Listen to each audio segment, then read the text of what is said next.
First Bible reading passage, Judges 7 verses 8 to Judges 8 verses 35. So the people took victuals in their hand, and their trumpets, and he sent all the rest of Israel every man unto his tent, and retained those 300 men. And the host of Midian was beneath him in the valley, and it came to pass the same night, that the Lord said unto him, Arise, get thee down unto the host, for I have delivered it into thine hand.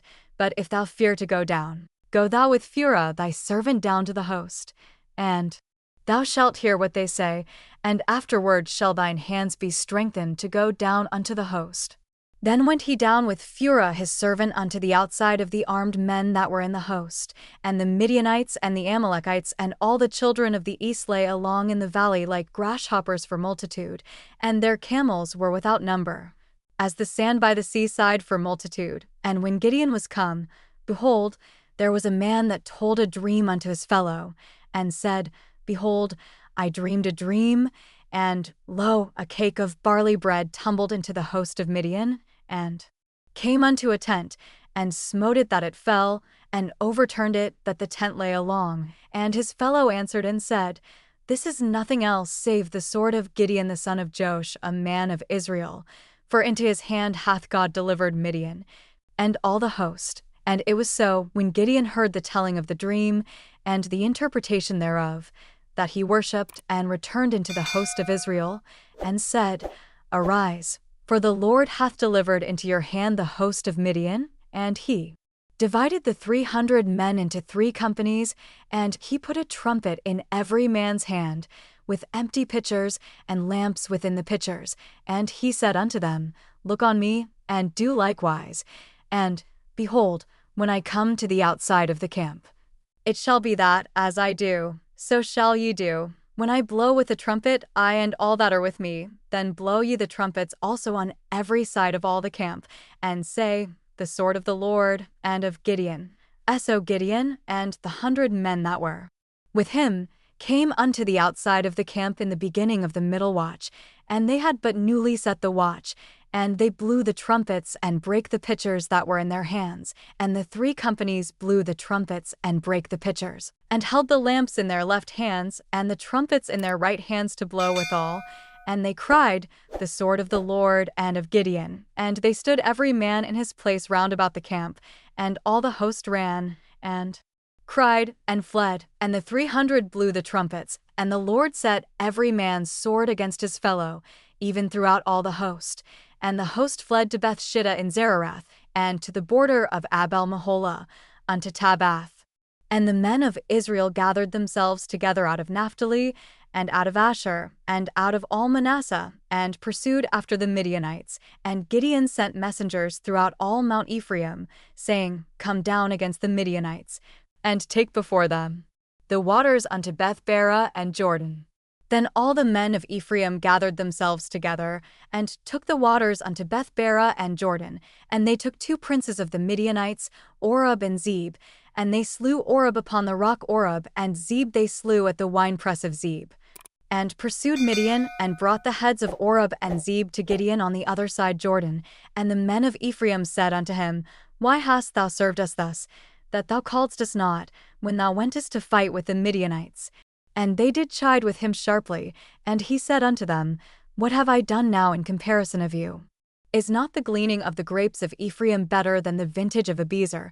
God hath delivered into your hands the princes of Midian, Oreb and Zeb, and what was I able to do in comparison of you?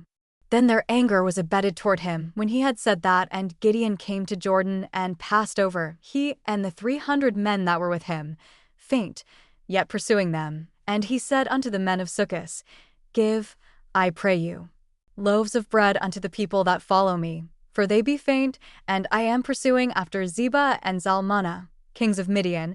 And the princes of Succoth said, Are the hands of Zebah and Zalmunna now in thine hand, that we should give bread unto thine army?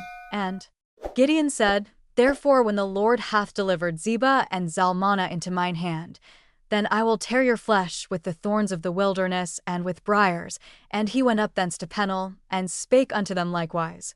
And the men of Peniel answered him as the men of Succoth had answered him. And he spake also unto the men of Peniel, saying, When I come again in peace, I will break down this tower, Now Zebah and Zalmunna were in Karkar, and their hosts with them, about 15,000 men, all that were left of all the hosts of the children of the east.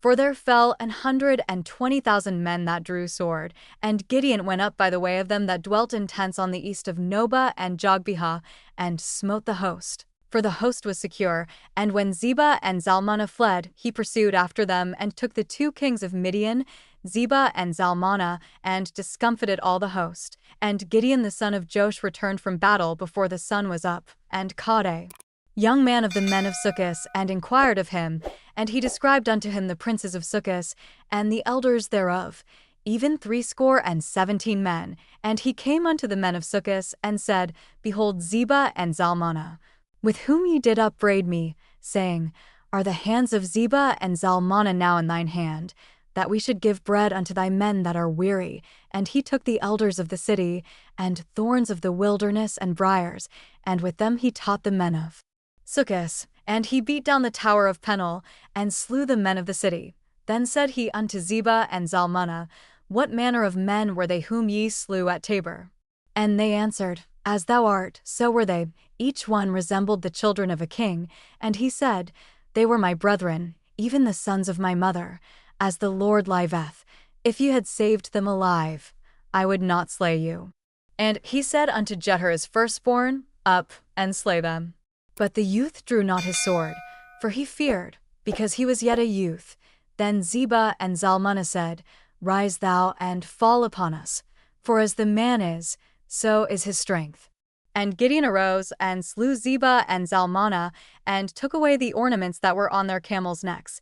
Then the men of Israel said unto Gideon, Rule thou over us, both thou, and thy son, and thy son's son also. For thou hast delivered us from the hand of Midian. And Gideon said unto them, I will not rule over you, neither shall my son rule over you.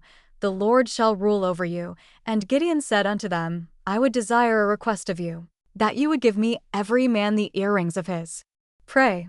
For they had golden earrings, because they were Ishmaelites. And they answered, We will willingly give them. And they spread a garment, and did cast therein every man the earrings of his prey, and the weight of the golden earrings that he requested was 1,700 shekels of gold, beside ornaments and collars, and purple raiment that was on the kings of Midian, and beside the chains that were about their camels' necks. And Gideon made an ephod thereof, and put it in his city, even in Ophrah, and all Israel went thither a-whoring after it, which thing became a snare unto Gideon, and to his house. Thus was Midian subdued before the children of Israel, so that they lifted up their heads no more. And the country was in quietness 40 years in the days of Gideon. And Jerubbaal the son of Joash went and dwelt in his own house, and Gideon had 70 sons of his body begotten, for he had many wives, and his concubine that was in Shechem, she also bare him a son, whose name he called Abimelech. And Gideon the son of Joash died in a good old age, and was buried in the sepulchre of Joash his father, in Ophrah of the Abiezrites. And it came to pass, as soon as Gideon was dead, that the children of Israel turned again, and went a-whoring after Baalim, and made Baalberith their god. And the children of Israel remembered not the Lord their God, who had delivered them out of the hands of all their enemies on every side. Neither shewed they kindness to the house of Jerubbaal, namely, Gideon, according to all the goodness which he had shewed unto Israel. Next Bible reading passage, John 5 verses 31 to 47. If I bear witness of myself, my witness is not true. There is another that beareth witness of me, and I know that the witness which he witnesseth of me is true. Why he sent unto John, and he bare witness unto the truth. But I receive not testimony from man. But these things I say, that ye might be saved. He was a burning and a shining light, and ye were willing for a season to rejoice in his light. But I have greater witness than that of John, for the works which the Father hath given me to finish, the same works that I do, bear witness of me, that the Father hath sent me, and the Father himself, which hath sent me, hath borne witness of me. Ye have neither heard his voice at any time, nor seen his shape, and ye have not his word abiding in you. For whom he hath sent, him ye believe not. Search the Scriptures, for in them ye think ye have eternal life, and they are they which testify of me. And ye will not come to me, that ye might have life. I receive not honor from men, but I know you, that ye have not the love of God in you. I am come in my Father's name, and ye receive me not. If another shall come in his own name, him ye will receive. How can ye believe, which receive honor one of another, and seek not the honor that cometh from God only? Do not think that I will accuse you to the Father. There is one that accuseth you, even Moses, in whom ye trust. For had ye believed Moses, ye would have believed me, for he wrote of me. But if ye believe not his writings, how shall ye believe my words? Next Bible reading passage, Proverbs 11 verses 19 to 28. As righteousness tendeth to life, so he that pursueth evil pursueth it to his own death. They that are of a froward heart are abomination to the Lord, but such as are upright in their way are his delight. Though hand join in hand, the wicked shall not be unpunished, but the seed of the righteous shall be delivered. As a jewel of gold in a swine's snout, so is a fair woman which is without discretion. The desire of the righteous is only good, but the expectation of the wicked is wrath. There is that scattereth, and yet increaseth, and there is that withholdeth more than is meet. But it tendeth to poverty. The liberal soul shall be made fat, and he that watereth shall be watered also himself. He that withholdeth corn, the people shall curse him. But blessing shall be upon the head of him that selleth it. He that diligently seeketh good procureth favor, but he that seeketh mischief, it shall come unto him. He that trusteth in his riches shall fall, but the righteous shall flourish as a branch.